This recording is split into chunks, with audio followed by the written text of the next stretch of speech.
जय श्री कृष्ण। आप सभी का हमारे चैनल में बहुत बहुत स्वागत है। आशा है आप सभी कुशल मंगल होंगे। कृपया चैनल को लाइक, सब्सक्राइब व शेयर जरूर करें।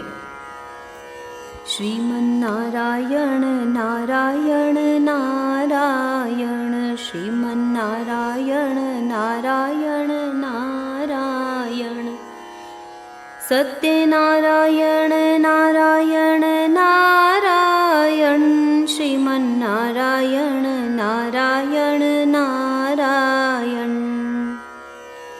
श्री सत्यनारायण पूजन तथा कथा श्रवण अत्यंत पवित्र, पुण्यप्रद और समस्त मंगलों को प्रदान करने वाला है।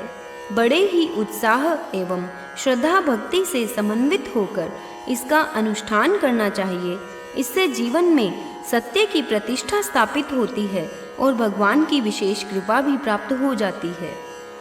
पूजन तथा कथा श्रवण के लिए किसी पवित्र स्थान में, देव स्थान में अथवा घर में सुंदर मंडप बनाकर उसे अनेक प्रकार से अलंकृत करना चाहिए। चारों ओर भगवान के सुंदर चित्र लगाना चाहिए। मंडप के मध्य में भगवान श्री सत्यनारायण, श्री विष्णु भगवान या शालिग्राम शिला के लिए एक सिंहासन लगाकर उस पर भगवान के श्री विग्रह को प्रतिष्ठित करना चाहिए।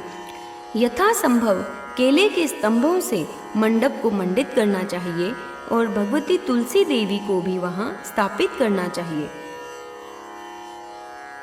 यदि उपलब्ध हो तो ये सभी सामग्री पूजन में काम लेना चाहिए, जैसे केले के खंभे, पंच पल्लव, कलश, स्वर्ण प्रतिभा, पंचरत्न, चावल, कपूर, धूप, पुष्पों की माला, पान, सुपारी, ऋतुफल, अंगवस्त्र, नैवेद्य, कलावा, आम के पत्ते, यज्ञोपवीत, वस्त्र, गुलाब के फूल, दीप, तुलसी दल, पान, पंचामृत, दूध, दही, घृत, शहद और शक्कर का मिश्रण, केशर, बंधनवार, चौकी, गोमय, गंगाजल, हवन सामग्री इत्यादि से भगवान का पूजन करना चाहिए।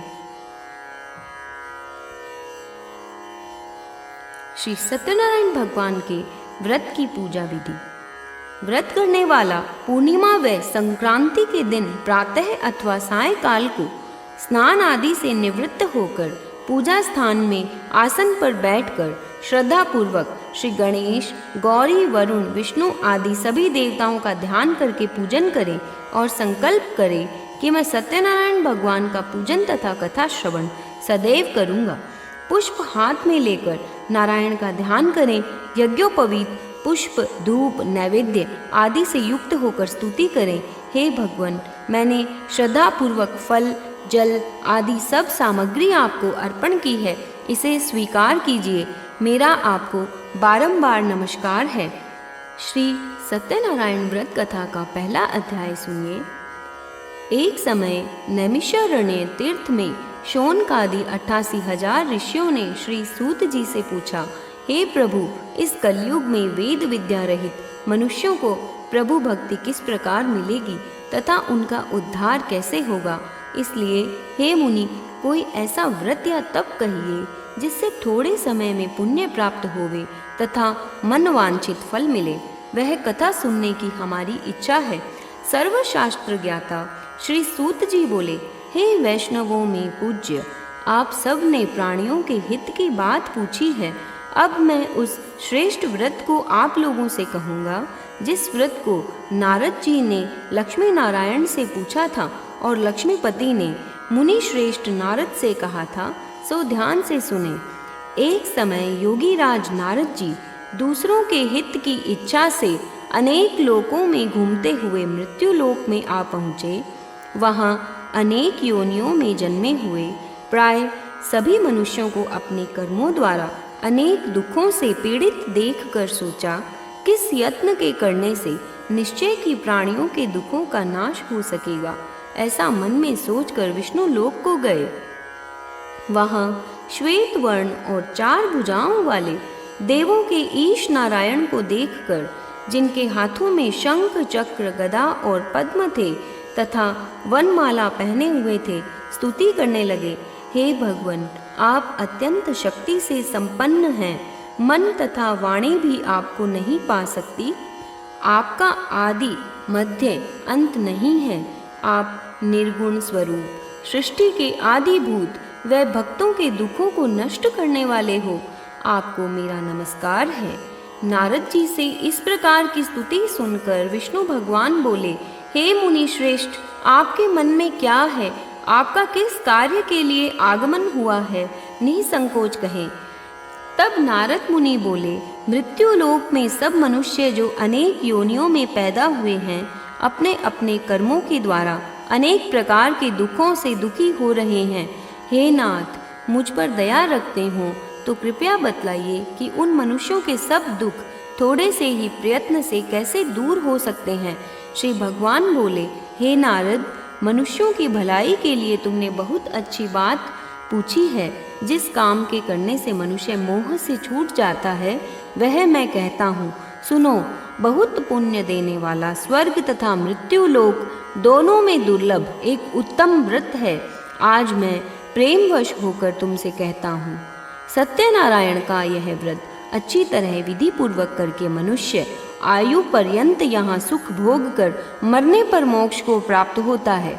श्री भगवान के वचन सुनकर नारद मुनि बोले कि उस व्रत का फल क्या है, क्या विधान है और किसने यह व्रत किया है और किस दिन यह व्रत करना चाहिए, विस्तार से कहिए। भगवान बोले, दुख शोक आदि को दूर करने वाला, धन धान्य को बढ़ाने वाला, सौभाग्य तथा संतान को देने वाला यह व्रत सब स्थानों पर विजयी करने वाला है।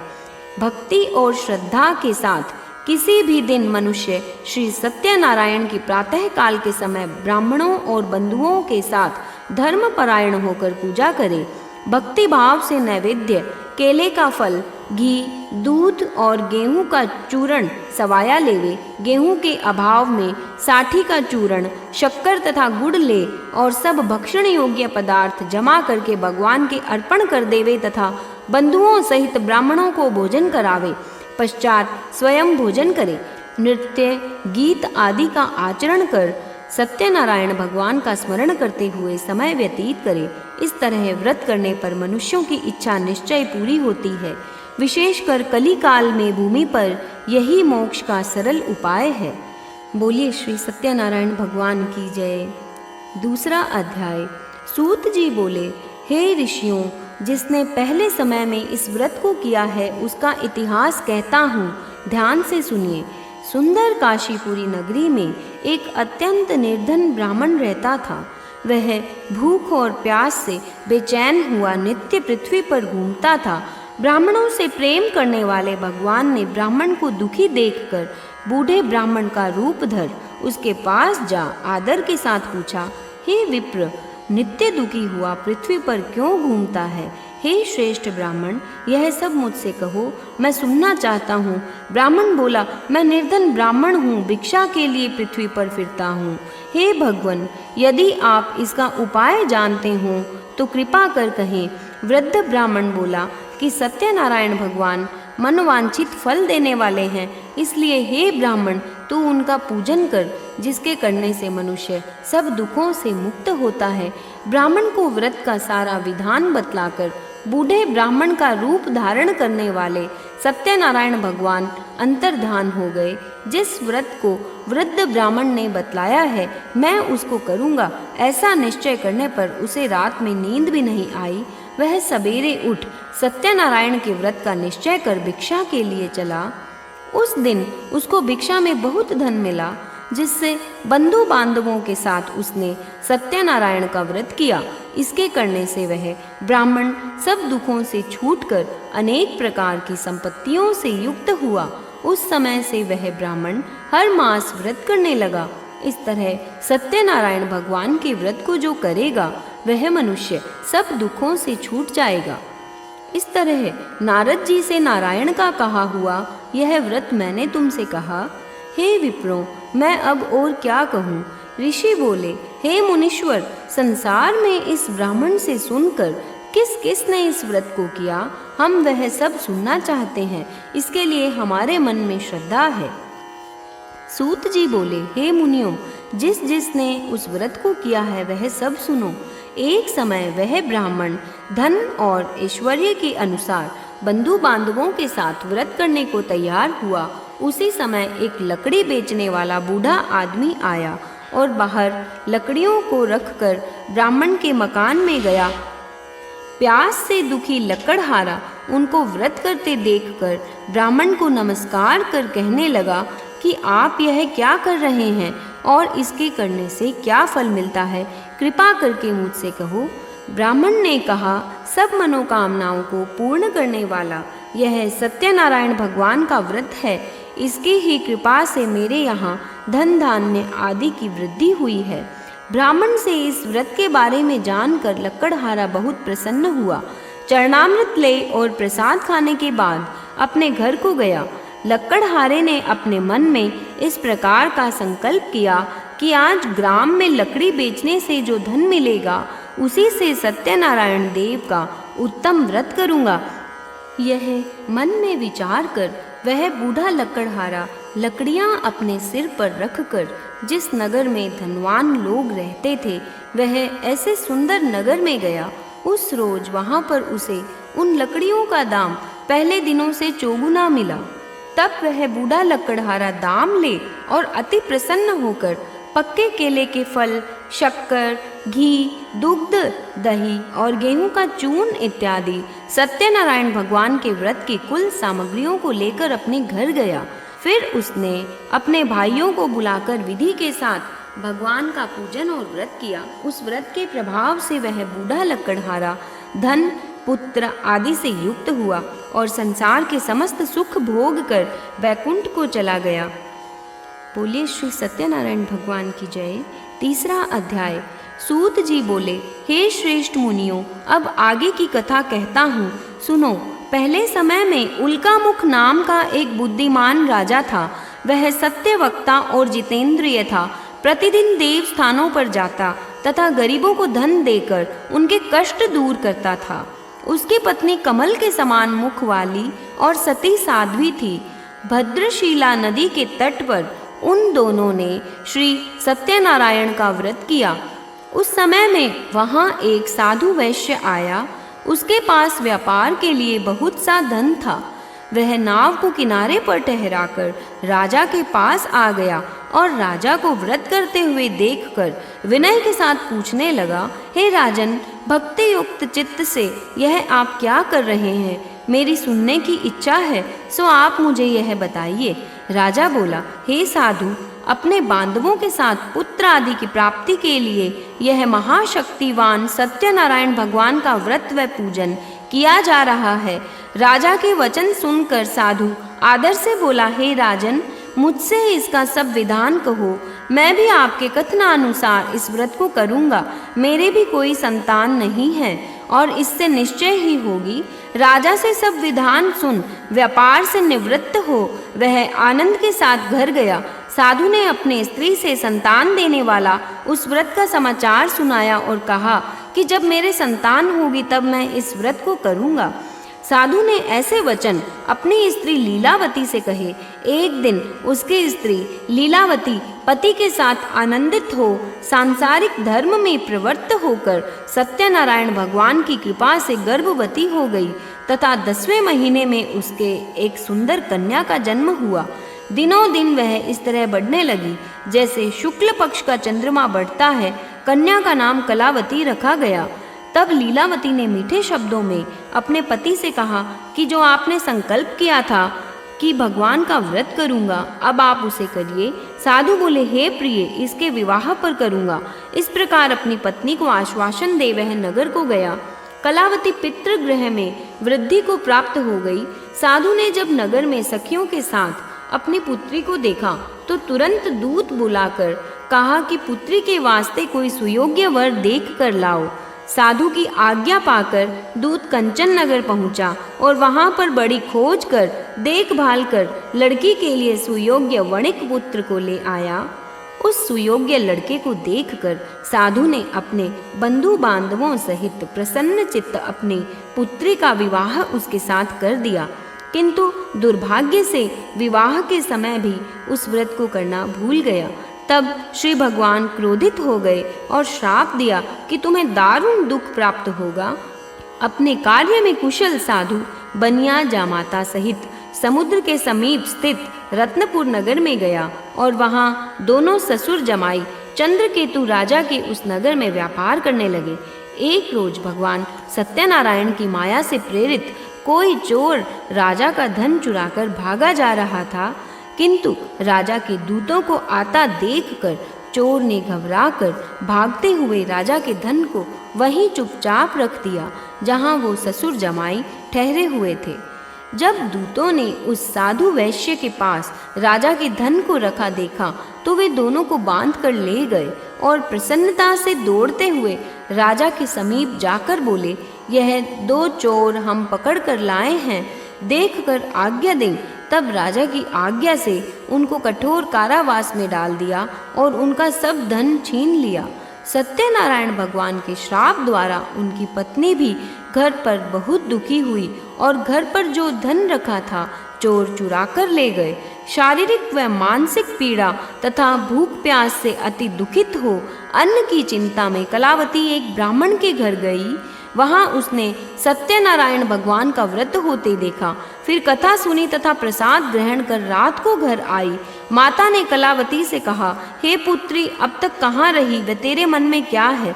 कलावती बोली, हे माता, मैंने एक ब्राह्मण के घर श्री सत्यनारायण भगवान का व्रत देखा है। कन्या के वचन सुनकर लीलावती भगवान के पूजन की तैयारी करने लगी।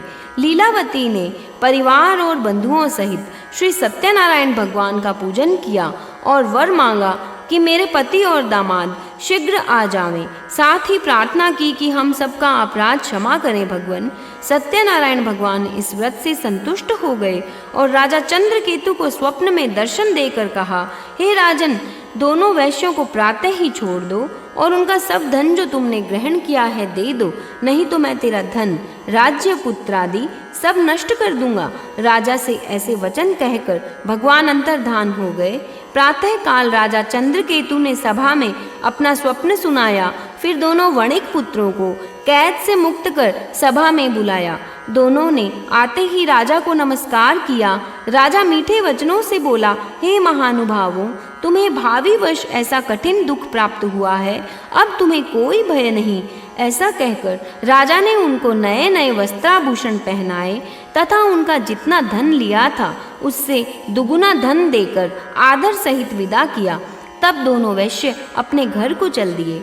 बोलिए श्री सत्यनारायण भगवान की जय। चौथा अध्याय।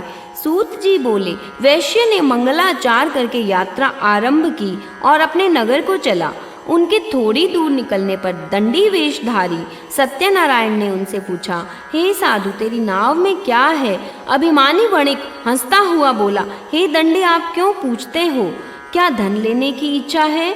मेरी नाव में तो बेल और पत्ते भरे हैं। वैश्य का कठोर वचन सुनकर भगवान ने कहा, तुम्हारा वचन सत्य हो। दंडी ऐसा कहकर वहां से दूर चले गए और कुछ दूर जाकर समुद्र के किनारे बैठ गए। दंडी के जाने पर वैश्य ने नित्य क्रिया करने के बाद नाव को ऊंची उठी देखकर अचंभा किया और नाव में बेल पत्ते आदि देखकर मूर्छित हो जमीन पर गिर पड़ा। फिर मूर्छा खुलने पर अत्यंत शोक प्रकट करने लगा।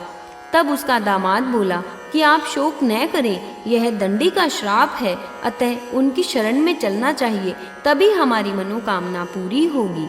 दामाद के वचन सुनकर साधु वणिक दंडी के पास पहुंचा और अत्यंत भक्ति भाव से नमस्कार करके बोला, हे भगवान, आपकी माया से मोहित ब्रह्मा आदि भी आपके रूप को नहीं जानते, तब मैं अज्ञानी कैसे जान सकता हूँ? आप प्रसन्न होइए, मैं सामर्थ्य के अनुसार आपकी पूजा करूँगा। मेरी रक्षा करें और पहले के समान नौका में धन भर दीजिए। उसके भक्ति युक्त वचन सुनकर भगवान प्रसन्न हो उसके इच्छानुसार वर देकर अंतर्धान हो गए। तब उन्होंने नाव पर आकर देखा कि नाव धन से परिपूर्ण है। फिर वह भगवान सत्यनारायण का पूजन कर साथियों सहित अपने नगर को चला। अब अपने नगर के निकट पहुंचा, तब दूत को घर भेजा। दूत ने साधु के घर जा उसके स्त्री को नमस्कार कर कहा कि साधु अपने दामाद सहित इस नगर के समीप आ गए हैं। ऐसा वचन सुन साधु की स्त्री ने बड़े हर्ष के साथ सत्यदेव का पूजन कर पुत्री से कहा, मैं अपने पति के दर्शन को जाती हूँ, तू कार्य पूर्ण कर शीघ्र आना। माता के ऐसे वचन सुनकर कलावती प्रसाद छोड़कर पति के पास गई। प्रसाद की अवज्ञा के कारण सत्यदेव ने रुष्ट हो उसके पति को नाव सहित पानी में डुबो दिया। कलावती अपने पति को न देखकर रोती हुई जमीन पर गिर गई। इस तरह नौका को डूबा हुआ देखा और कन्या को रोता हुआ देखकर साधु दुखित होकर बोला, हे प्रभु, मुझसे या मेरे परिवार से जो भूल हुई है उसे क्षमा करो। उसके दीन वचन सुनकर सत्यदेव प्रसन्न हो गए और आकाशवाणी हुई, हे साधु, तेरी कन्या मेरे प्रसाद को छोड़कर घर आई है, इसलिए इसका प्रति अदृश्य हुआ है। यदि वह घर जाकर प्रसाद खाकर लौटे तो इसे पति अवश्य मिलेगा। ऐसी आकाशवाणी सुनकर कलावती ने घर पहुंचकर प्रसाद खाया, फिर आकर पति के दर्शन किए। तत्पश्चात साधु ने बंधु बांधवों सहित सत्यदेव का विधि पूर्वक पूजन किया। उस दिन से वह प्रत्येक पूर्णिमा को सत्यनारायण भगवान का पूजन एवं कथा करने लगा। फिर इस लोक का सुख भोग कर अंत में स्वर्गलोक को गया। बोलिए श्री सत्यनारायण भगवान की जय। 5वां अध्याय। सूत जी बोले, हे ऋषियों, मैं और भी कथा कहता हूँ, सुनो। प्रजा पालन में लीन तुंगध्वज नाम का एक राजा था। उसने भी भगवान का प्रसाद त्याग कर बहुत दुख पाया। एक समय वन में जाकर वह वन्य पशुओं को मारकर बड़ के पेड़ के नीचे आया। वहां उसने ग्वालों को भक्ति भाव से बांधवों सहित सत्यनारायण जी का पूजन करते देखा। राजा देखकर भी अभिमानवश वहां नहीं गया और न नमस्कार ही किया। जब ग्वालों ने भगवान का प्रसाद उसके सामने रखा तो वह प्रसाद को त्याग कर अपनी सुंदर नगरी को चला। वहां उसने अपना सब कुछ नष्ट पाया तो वह जान गया कि यह सब प्रभु ने किया है। तब वह विश्वास कर ग्वालों के समीप गया और विधि पूर्वक पूजन कर प्रसाद खाया तो सत्यदेव की कृपा से पहले जैसा था वैसा ही हो गया। फिर दीर्घ काल तक सुख भोग कर मरने पर स्वर्ग लोक को गया। जो मनुष्य इस परम दुर्लभ व्रत को करेगा, भगवान की कृपा से उसे धन धान्य की प्राप्ति होगी। निर्धन धनी और बंदी बंधन से मुक्त होकर निर्भय हो जाता है। संतानहीनों को संतान प्राप्त होती है तथा सब मनोरथ पूर्ण कर अंत में बैकुंठ धाम को जाता है। जिन्होंने पहले इस व्रत को किया, अब उनके दूसरे जन्म की कथा कहता हूँ। वृद्ध शतानंद ब्राह्मण ने सुदामा का जन्म लेकर मोक्ष को पाया। उल्का मुख नाम का राजा दशरथ होकर बैकुंठ को प्राप्त हुआ। साधु नाम के वैश्य ने मोर ध्वज बनकर अपने पुत्र को आरे से चीर कर मोक्ष प्राप्त किया। महाराज तुंगध्वज ने स्वयंभू होकर भगवान में भक्ति युक्त कर्म कर मोक्ष प्राप्त किया। इति श्री सत्यनारायण व्रत कथा संपूर्णम। बोलिए श्री सत्यनारायण भगवान की जय। श्रीमन्नारायण नारायण नारायण, श्रीमन्नारायण नारायण नारायण, लक्ष्मी नारायण नारायण नारायण, श्रीमन् नारायण नारायण नारायण। आइए हम भगवान विष्णु की स्तुति करते हैं। शांताकारं भुजगशयनं पद्मनाभं सुरेशं, विश्वाधारं गगनसदृशं मेघवर्णं शुभांगं, लक्ष्मीकान्तं कमलनयनं योगिभिर्ध्यानगम्यं, वन्दे विष्णुं भवभयहरं सर्वलोकैकनाथम्।